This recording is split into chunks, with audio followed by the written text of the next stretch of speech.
The great secret of Rumi's tale has finally been unveiled. Before we step into the private chambers of the healer and the king, save this video so you don't lose it.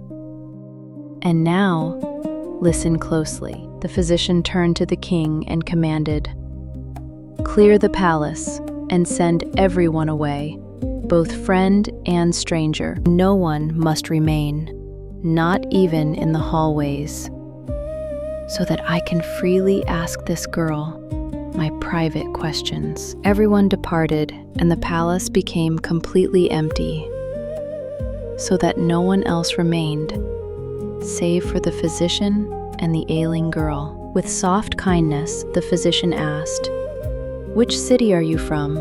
For the healing of one land differs from another. Who do you have left in that city? Who are your family and relatives? And with whom were you closest?" While his hand rested upon the girl's pulse, he began naming various cities and different people, asking of life's bitter hardships, all to measure the secret reaction hidden within her heartbeat, like someone with a thorn embedded in their foot, lifting it to their knee to search with meticulous care. The physician focused all his awareness to locate the root of the maiden's deep suffering, like one who searches for the tip of a thorn with the sharp point of a needle, wetting the skin with his lip so the hidden splinter might finally surface.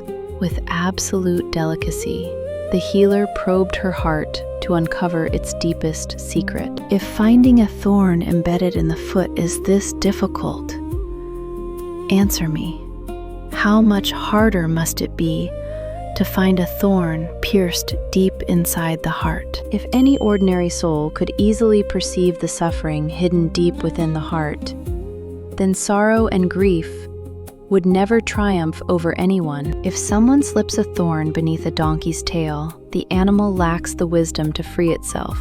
It only knows how to buck and wildly kick, frantically leaping up and down in vain. With every clumsy thrashing, the thorn only sinks deeper and firmer into its flesh. To extract it, a wise and patient hand is required. To rid itself of the stinging pain, that foolish beast strikes out blindly, wounding its own body in 100 new places. But that divine physician was a master at extracting the thorns of the soul. He carefully explored different chapters of her life with his questions, searching for the very root of her pain, disguising his inquiries as casual chatter and storytelling.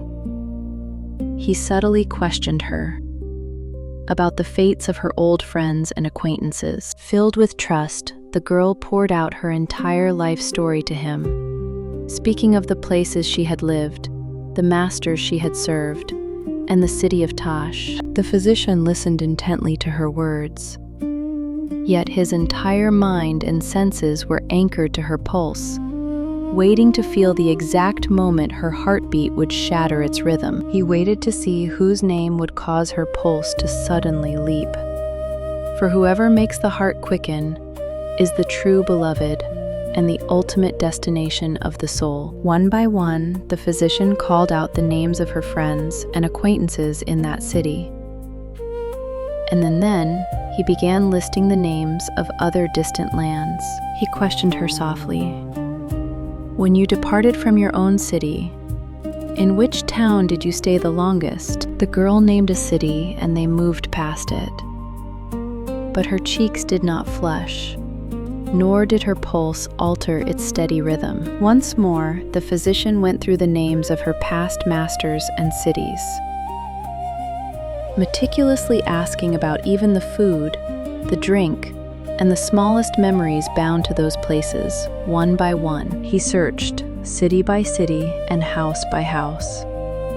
But still, not a single vein in her wrist twitched, nor did her face turn pale with emotion. The girl's pulse beat with perfect, ordinary calmness, until the physician uttered the name of that city, Samarkand, sweet as sugar. Suddenly, the girl's pulse leaped wildly and her face flushed with changing colors, for she had been torn away from a goldsmith of Samarkand and her soul was aching with longing. When the physician heard this secret spoken by the language of her pulse, he finally uncovered the true root and cause of all her illness and pain. The physician inquired, "In which quarter and street does this goldsmith reside?"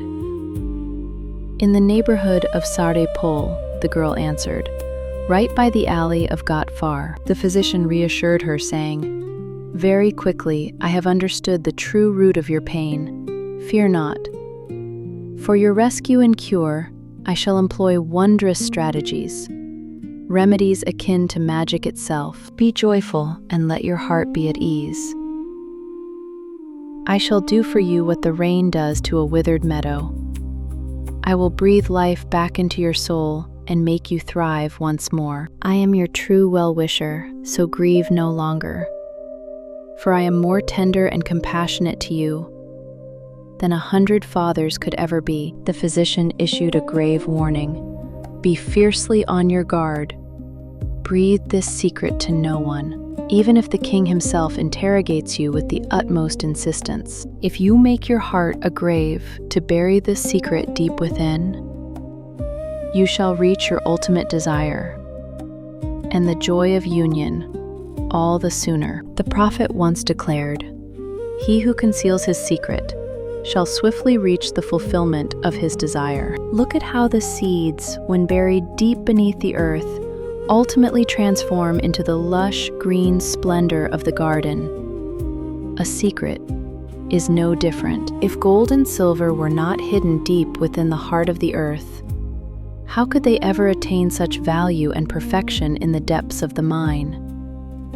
Their priceless worth lies entirely in their concealment. The hopeful promises and profound kindness of the physician released the sick girl from her prison of fear and anxiety, allowing her troubled soul to finally rest in absolute peace. Some promises are true and deeply sweet to the soul, while others are spoken merely to soothe for a fleeting moment, serving as nothing more than empty illusions. The promise of a generous and noble soul is like pure coin, valuable, absolute, and bound to be fulfilled.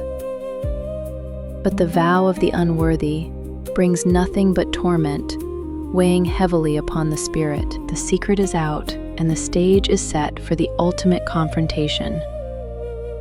In the next chapter, the physician faces the absolute ruler with the truth. Subscribe now, and don't miss a single verse of this timeless masterpiece.